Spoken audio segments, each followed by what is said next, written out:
You are tired. Maybe you don't even know exactly why, but you feel it.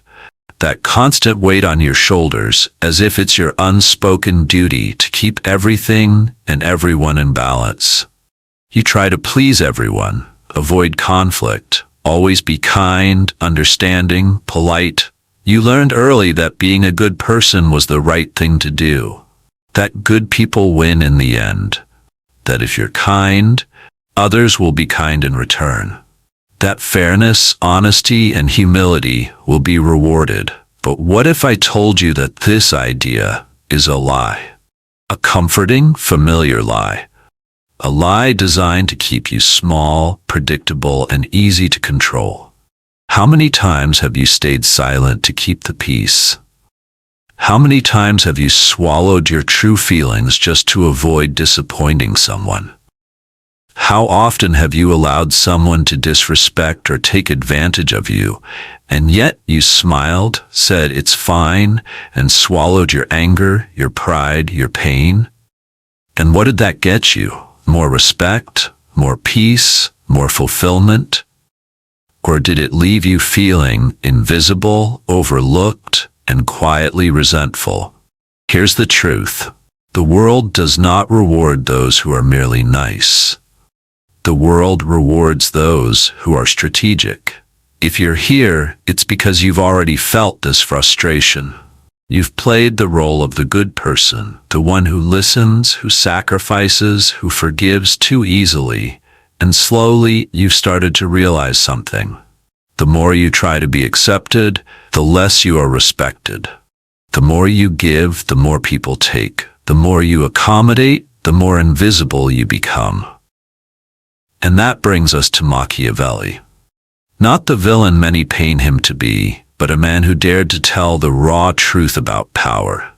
He understood something most people still refuse to face, that pure morality without awareness of reality is a trap. That being seen as good is not the same as being respected or effective. In this video, we are going to strip away the illusions. We're going to look at why you need to stop trying to be good in the way you've been taught. And no, this isn't about becoming cruel or heartless. It's about waking up. Waking up from the fantasy that goodness alone will protect or elevate you. Because as long as you are trapped in the mindset of trying to please everyone, you will always be at their mercy, a hostage to your own kindness. If you're tired of being used, overlooked, or taken for granted, then maybe it's time to change, to learn from Machiavelli what no one ever taught you, and finally take back control of your life. Let's begin. Do you still believe the world truly values good people? Take a look around. Who are the ones being admired? Who holds power, influence, and space in any room? Is it the most generous, compassionate, and fair? Or is it the ones who are assertive, strategic, and the hardest to manipulate? The truth is uncomfortable but undeniable. The world isn't governed by kindness, it's governed by utility. Machiavelli saw this clearly hundreds of years ago. He didn't write The Prince to encourage cruelty. He wrote it to expose how the game is really played. And one of his most bitter lessons is this: being good is never enough. In fact, being too good is often the fastest route to being used and discarded. You can spend your entire life being loyal, kind, and understanding. You can give without expecting anything in return. But the moment you are no longer useful to someone, they move on. Without guilt, without apology. Because the world does not measure your worth by your morality. It measures your worth by your impact, by what you bring to the table. Have you noticed how the nice guys are always the ones chasing, always justifying, explaining, trying to prove they deserve a place? Meanwhile, the ones who draw clear lines, who say no when necessary, who own their space, they are respected. They are heard. Why? Because blind kindness is seen, not as strength, but as weakness. When you never push back, you never pose a threat, and people only respect what they cannot easily control. This is why Machiavelli said something shocking, that if you have to choose between being loved and being feared, it is safer to be feared. And what did he mean? Not that you should rule by terror, but that true respect is born when people know you have the power to act, when they know you will not let yourself be trampled on without consequence. This applies to you too. If you keep living just to be agreeable, you will continue to be overlooked, not because you lack value, but because you refuse to show your strength. And here's the hardest part to swallow. It's not other people's fault if they treat you as replaceable. It's yours if you let them. Now, where does this deep need to be seen as good come from? It's not as simple as you might think. Behind your endless kindness is often something deeper. A hidden force that's been sabotaging you for years. In the next part, we're going to dig into that hidden force. We'll uncover why your kindness may actually be rooted in fear, and what you need to do to break free from it. Stay with me.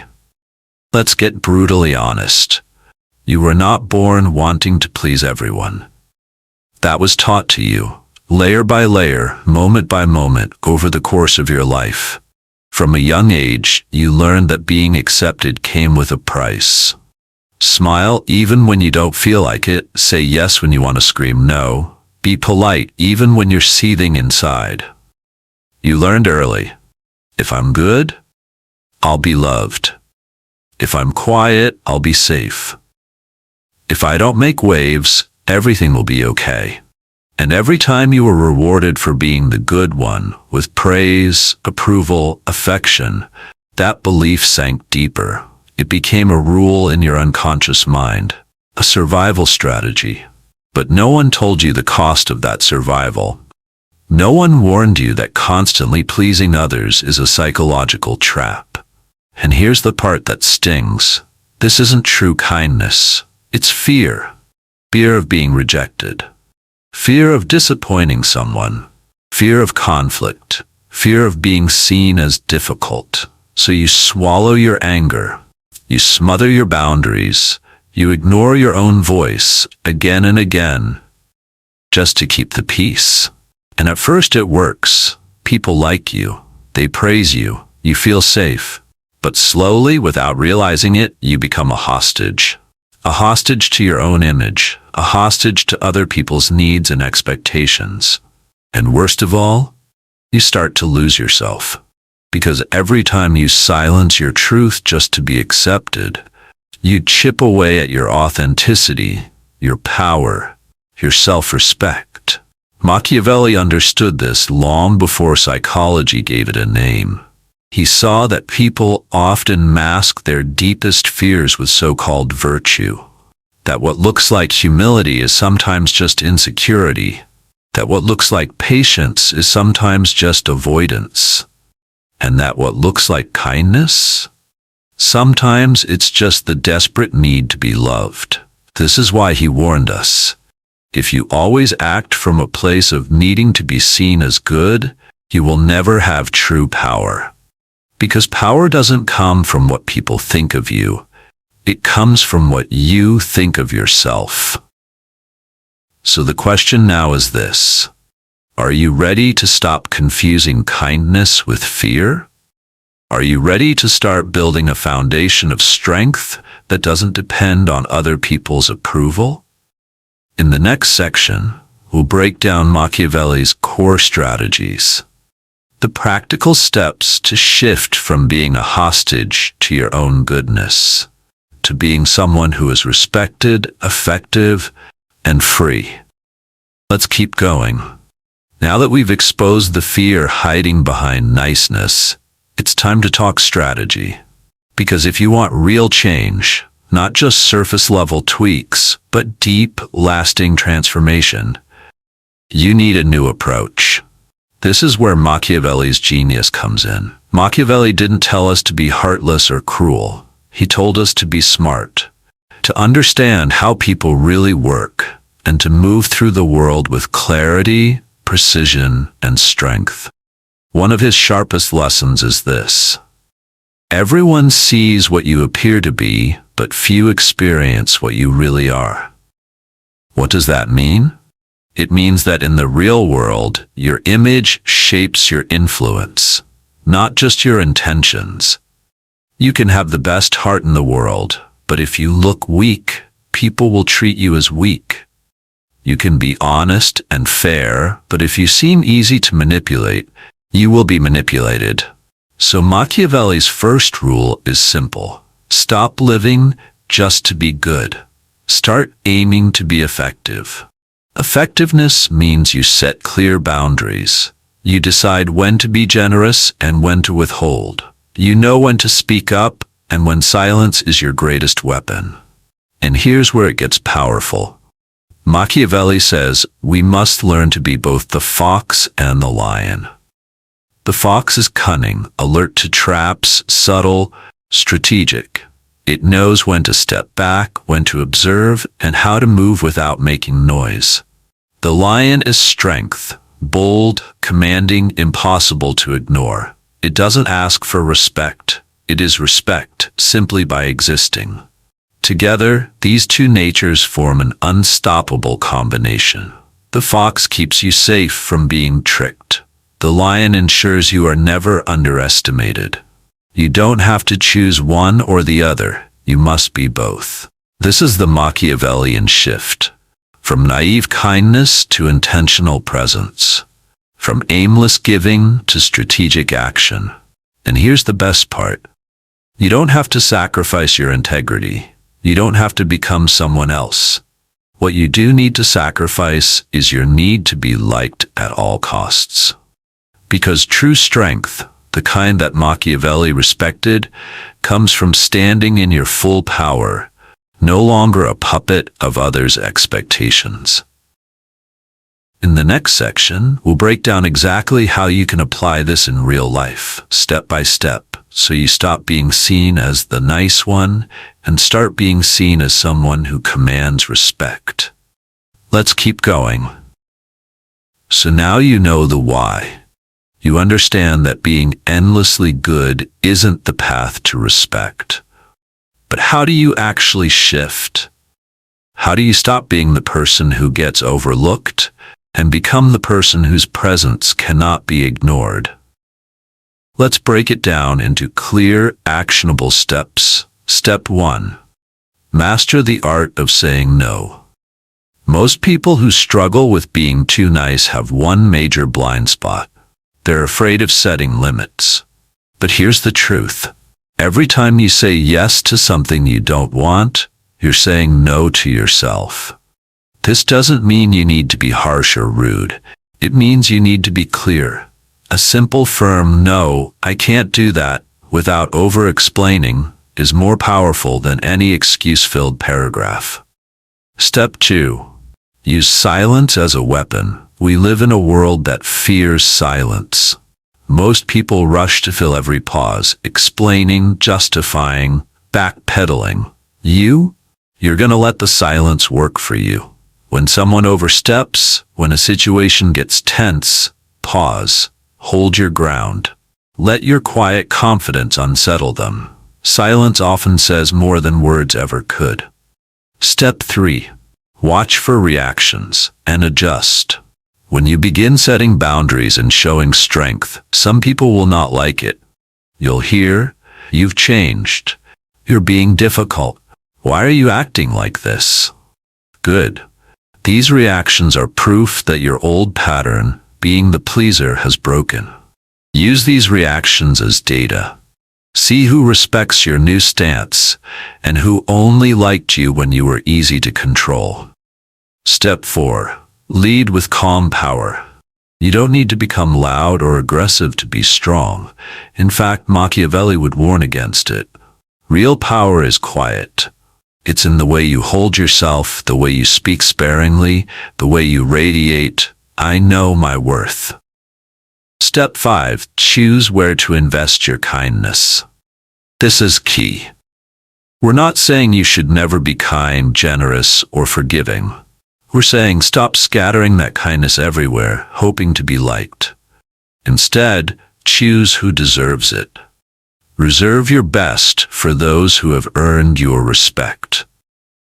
When you apply these steps, something amazing happens. You stop chasing respect, and it starts coming to you. Because people can feel it when you're standing in your true power. They may not always like it, but they will respect it. In the next section, we'll tackle one of the hardest challenges: how to stay strong when guilt, doubt, and old habits try to pull you back into your nice guy role. Let's keep going. Let's be real. You can read all the strategies in the world, but when you start to change, when you actually say no, set a boundary, or choose yourself first, a deep, uncomfortable feeling often rises up. Guilt. This guilt is sneaky. It tells you you're being selfish, you're going to hurt someone's feelings, you're a bad friend, partner, or colleague, and worst of all, maybe you're wrong for doing this. Sound familiar? Here's what you need to understand. That guilt is not a sign that you're doing something bad. It's a sign that you're breaking a pattern. You've spent years, maybe even your whole life, believing that your worth was tied to being good, being helpful, being agreeable. So now when you do something different, your brain panics. It feels wrong, not because it is wrong, but because it's new. This is called conditioning. You were conditioned to believe that love, acceptance, and safety come from making yourself small. Now, you're conditioning yourself out of that. And like any detox, it feels uncomfortable at first. Machiavelli would say, "You cannot build real power if you crumble at the first sign of discomfort." The price of sovereignty is learning to withstand the inner resistance. So how do you overcome the guilt? 1. Name it. When guilt shows up, don't get tangled in it. Pause and say to yourself, "This is the old pattern talking. I am safe. I am allowed to protect my energy." 2. Feel it, but don't obey it. You don't have to fight guilt. Let it sit beside you like an annoying passenger, but keep driving forward anyway. The goal isn't to feel perfect. The goal is to act in alignment with your truth. 3. Track the results. Every time you stand your ground, write down what happens. Notice how people adjust. Notice how, even if it feels bad in the moment, you often feel a deep relief afterward. Proof helps rewire your brain. 4. Remember, kindness without boundaries is not kindness. It's self-erasure. Every time you choose yourself, you're not being cruel. You're being clear. And that clarity ultimately serves everyone, because no one benefits from you being drained, bitter, or resentful. 5. Visualize your future self. Who do you want to be 6 months from now? Someone still stuck in the same cycles, or someone who radiates quiet strength? Every uncomfortable action you take now is a deposit into that future. Let's wrap up with this truth. Guilt loses its power the moment you stop obeying it. It might still whisper, but it won't control you. In the final section, we're going to bring it all together and issue the challenge that will define your next chapter. Ready? We've come full circle. We started by exposing the lie that being good, nice, and agreeable is the key to happiness, success, and respect. We peeled back the layers of conditioning that taught you to stay small, to keep the peace at all costs, to equate kindness with self-sacrifice. We brought Machiavelli's ruthless clarity into the conversation to remind you that the world doesn't reward those who simply mean well. It rewards those who act with intention, presence, and power. And now, it's decision time. Because here's the truth no one wants to face. You can keep watching videos like this. You can nod along, say, that makes sense, and then go right back to your old patterns. Or you can choose. Choose to stop asking for permission. Choose to let go of the need to be liked by everyone. Choose to take responsibility for your own peace, your own dignity, your own strength. This won't be a one-time thing. It's a daily choice. To pause before you say yes, to breathe before you explain yourself, to catch yourself in those old habits and interrupt them. Machiavelli said, "It is much safer to be feared than loved, if you cannot be both." I'll take that one step further. It is stronger to be respected, even if that respect comes with discomfort, than to be loved for a false version of yourself. So here's my challenge to you. Where are you still shrinking to fit? Where are you still giving more than you have? Where are you still afraid to set a line in the sand and say, no more? Decide today that you will not betray yourself for approval anymore. Write it down. Say it out loud. Tattoo it on your mind. My worth is not tied to anyone's comfort. This is your turning point. And if this message struck something deep inside you, if you're done living on your knees, then don't stop here. The next video is essential. It's where we dive deeper into the tools and mindset that will help you solidify this new strength, because you deserve to stop surviving as the nice one and start living as the powerful, unshakable force you were meant to be. See you there?